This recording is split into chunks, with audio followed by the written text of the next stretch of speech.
Hit story में आपका स्वागत है। मेरा नाम अंजलि है और मैं बिहार के एक छोटे से गांव की हूँ। मैं मामी के यहाँ बचपन से ही रहती थी।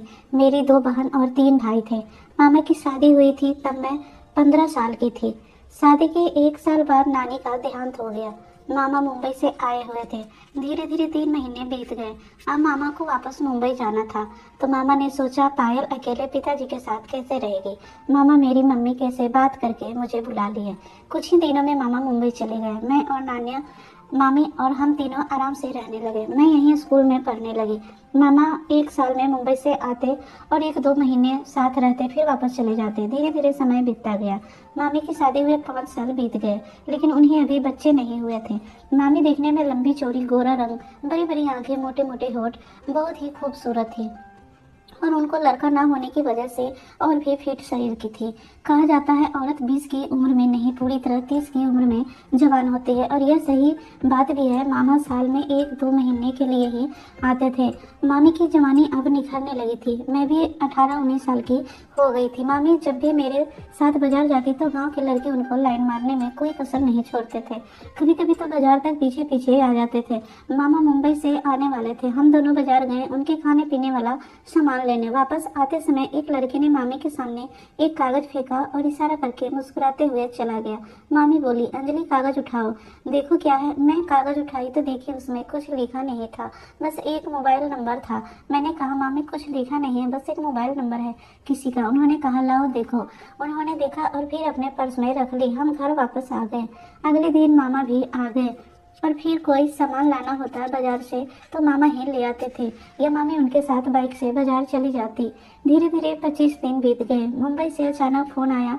मामा कहने लगे अब मुझे जाना पड़ेगा, सेठ का फोन आया है, सेठ बुला रहा है, काम ज्यादा हो गया है इसलिए मुझे जाना बहुत जरूरी है। मामी उन्हें बहुत रोकने की कोशिश की मगर मामी नहीं रुकी। अगले सुबह मामा मुंबई के लिए निकल गए। शायद मामी की आग अभी नहीं बुझी थी और मामा अधूरी छोड़ के चले गए मामी को। मामा के जाने के 1 हफ्ते बाद कुछ सामान लाना था। मैं और मामी दोनों मार्केट के लिए निकल गए। गांव से मार्केट करीब 3 किलोमीटर दूर थी और तब रिक्शा भी नहीं चलता था। घर पर बाइक थी पर नाना बुढ़े थे और लाठी ले चलते थे। हम मार्केट गए। मार्केट करते करते अंधेरा होने लगा। जल्दी जल्दी करके घर के लिए निकले। कुछ ही दूर आते आते पूरी तरह अंधेरा हो गया क्योंकि हमारे पास सामान भी बहुत था। उसे उठाते उठाते हम दोनों थक गए। मामी और मैं धीरे धीरे घर की तरफ आ रहे थे। अचानक हमारे पीछे से एक बाइक आई और हमारे आगे रुक गई। अंधेरा होने की वजह से उसका चेहरा साफ दिखाई नहीं दे रहा था। वो वही लड़का था जो मामी के आगे नंबर फेंका था। बोला, अरे भाभी आप इतनी रात को कहाँ से। मामी कुछ नहीं बोली। हम धीरे धीरे चलते रहे। फिर उसने कहा, अरे भाभी डरो मत, मैं वही हूँ जो आपके आगे नंबर फेंका था।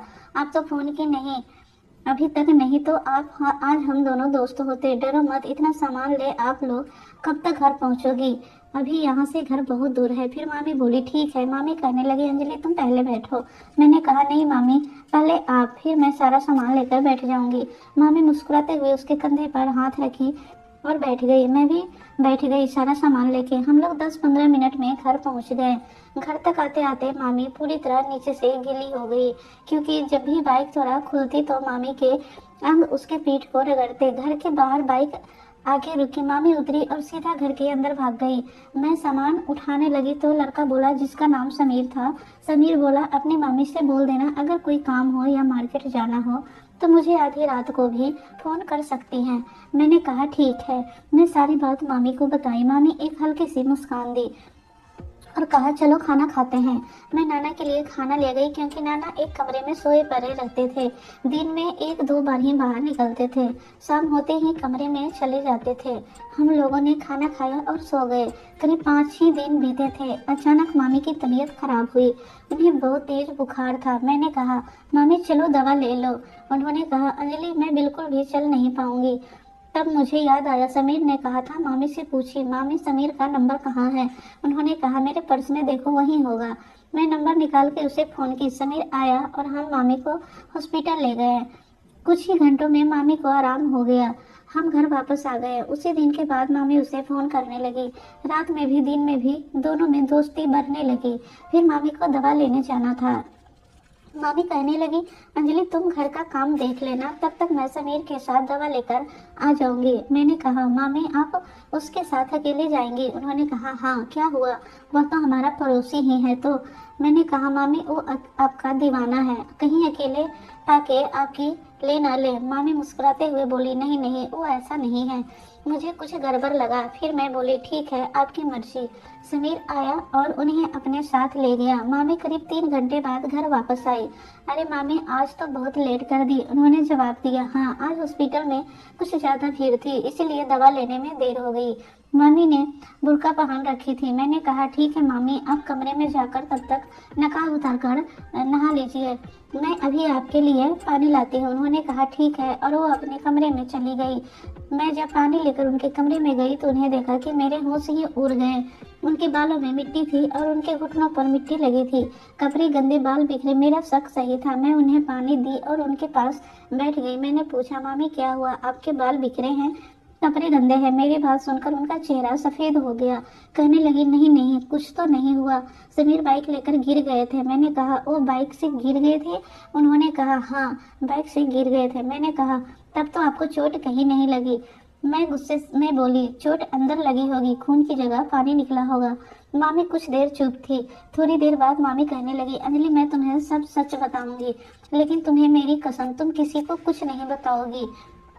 मैंने कहा, ठीक है मैं किसी को नहीं बताऊंगी। मामी बोली, ठीक है मैं नहा लेती हूँ और फिर खाना बना लेते हैं, रात में सोते समय मैं सब बताऊंगी। मैंने कहा, ठीक है। फिर खाना बनाए, खाना खाकर सोने गए। तब मैंने कहा, मामी अब बताओ क्या हुआ था?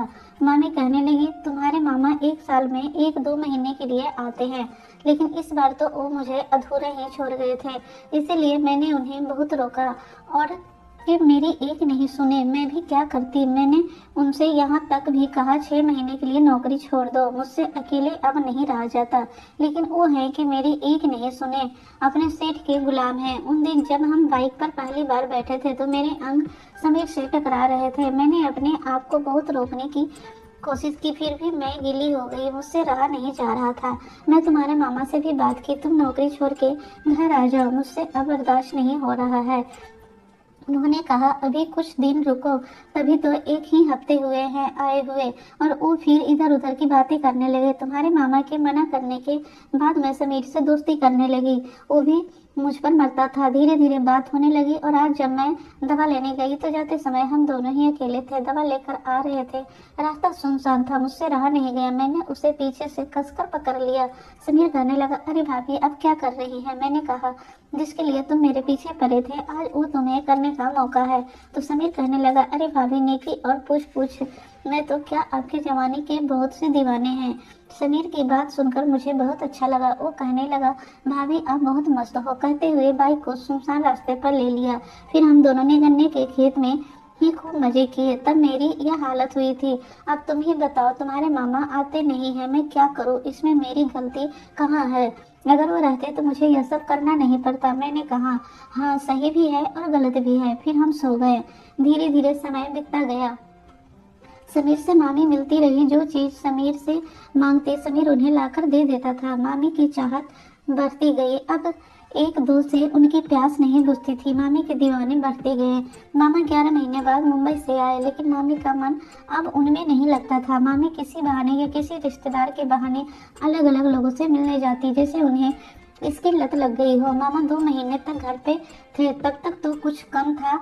मामा को गए हुए 1 महीने ही हुए थे। मामी की दोस्ती फेसबुक पर एक आदमी से हुई। मामा को वो आदमी होटल में ले जाता और आराम से 2 से 3 घंटा मामी के साथ मजा लेता। मामी को पैसे भी देता और बहुत सारे गिफ्ट भी। मामी को मजा भी मिलता और पैसे भी। मामी का मन और भी बढ़ता गया, क्योंकि घर पर था कोई नहीं था उनको देखने वाला। नाना बुढ़े हो गए थे, एक कमरे में पड़े रहते थे। मामी को अब पैसा कमाने की आदत लग गई। अब घर में आदमी बुलाने लगी। मोहल्ले की 3-4 लड़कियां भी उनकी बातों में आ गई थी। धीरे धीरे मामी का चर्चा पूरे गांव में होने लगा। मुझे भी भला फुसला के इस काम को करने की कहती, लेकिन मैं मना करती रहती। उन्होंने कहा, इसमें बहुत मजा आता है, पहली बार थोड़ी तकलीफ होगी, लेकिन फिर मजा ही आएगा और पैसा भी। एक 40 साल के आदमी का दिल मुझ पे आ गया था। मामी कहने लगी, अंजलि एक आदमी तुझसे बहुत प्यार करता है और तुमसे मिलना चाहता है। अगर तुम उससे मिलने जाओगी तो तुम उससे बहुत पैसे कमा सकती हो। मैंने मामी को चिल्लाते हुए बोली, जो तुमको करना है करो, मैं मेरे चक्कर में तुम मत पड़ो। मामी कुछ दिन शांत रही। अचानक एक दिन मामी मेरे लिए एक सोने की चैन लाई और कहने लगी, अंजलि ये तुम्हारे लिए। मैं बहुत खुश हो गई, चैन ले ली। कुछ दिन बाद मेरे लिए एक मोबाइल लेकर आई। मुझे हर चीज के लिए पैसे भी देने लगी। मामी जो काम कहती है वह काम कर देती थी। मैं मामी पर बहुत खुश रहने लगी थी। एक दिन मामी कहने लगी, अंजलि कल हम मार्केट करने शहर चलेंगे।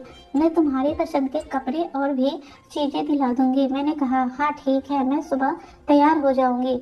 मुझे बहुत खुशी हुई कि मामी मुझे अपना समझ रही है और सुबह तैयार होकर हम निकल गए।